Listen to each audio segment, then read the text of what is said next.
Okay.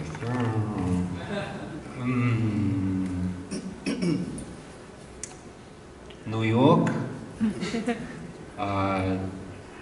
Murderer. Rail tracing. I guess it's a compound word, but you know. You get it. Scared? Sparkles! Yay!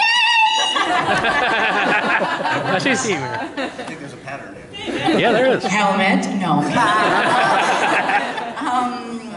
Gold teeth. What up, Blondie?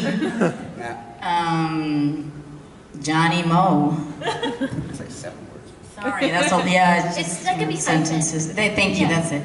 How about 3 sounds? I'll take it. Those are my 3 sounds. Oh, okay, good. Cute. Pink. Jupiter.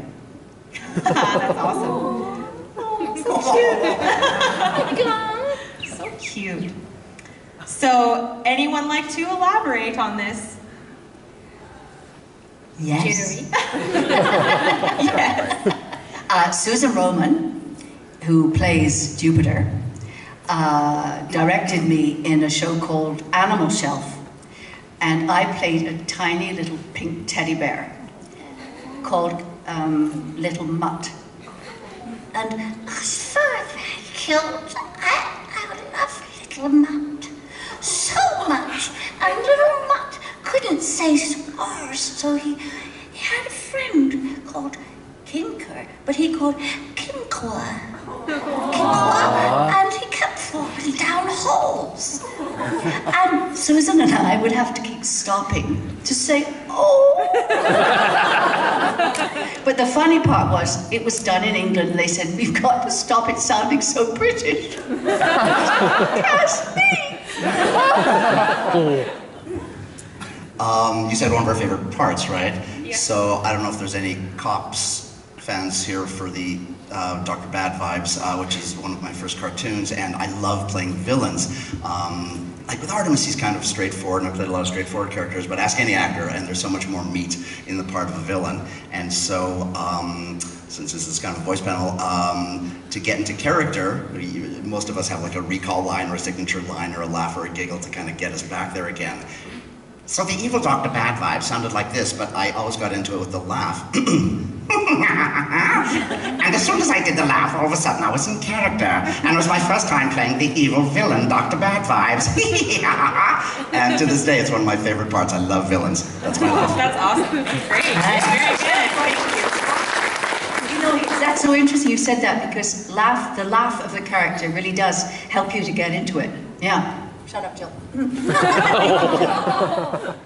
So I do a web series that I put on my YouTube channel, and I play all the characters. And one of the ones I created is this guy called Johnny Moe.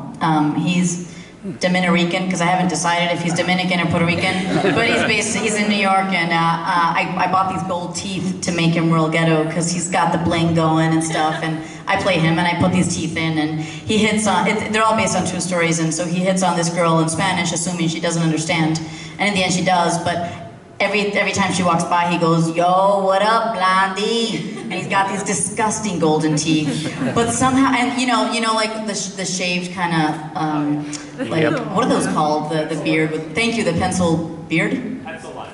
Pencil line, thank you.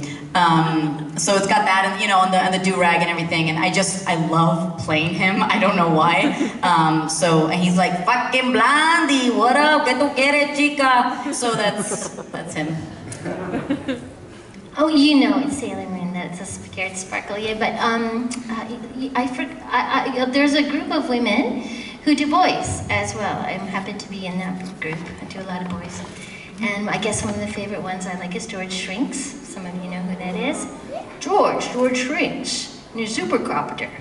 And I like George because it's a perspective from a guy who's about 3 inches tall, if you don't know about him. And he goes down drains, and he has a pneumatic tube that he travels around, and is born to a normal family, like what? And I think that is one of the, I have often gone to like science centers. I'm like a bit of a geek myself.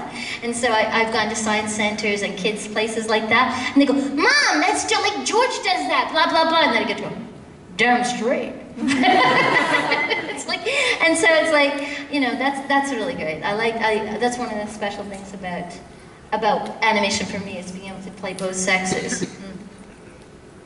I was referring to an anime that we dubbed called Bakano. And the guy I played, it's kind of like what you said about playing a villain being fun.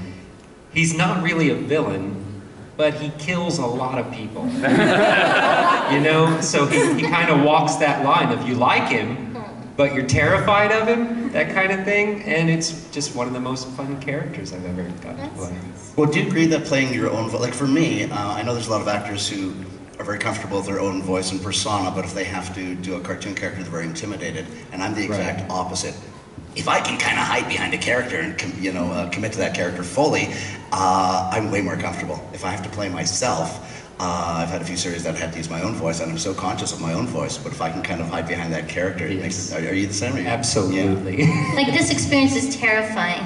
You can talk in a voice the whole time. Yeah, you can talk about it.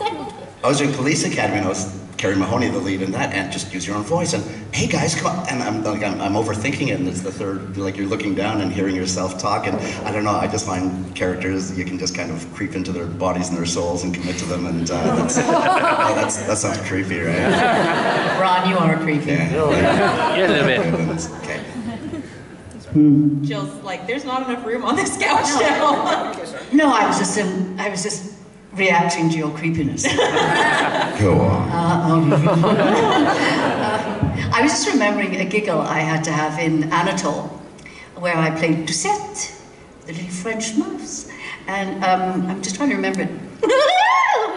Anyway, whatever it was. And the people came out from LA when they were deciding to put on Anatole and cast it. And I was talking to one of these very serious people, and she said, "We're very worried about you." And I said, "Oh, what?" They said, "Well, your mouse is rather frivolous." And I said, "Oh, really? That giggle. And I said, "Oh, yes, you're right. The mouse is the center of the family. She should be earthed. I will earth my mouse more." And I'm thinking, we're discussing a mouse. Anyway, I earthed her, got the part, and as soon as we started recording, the director said, "Jill, could you put the giggle back, please?" So there you go. That's awesome. So I think we'll do one more 3-word story, and then we've got a would you rather. Sorry. Would you rather?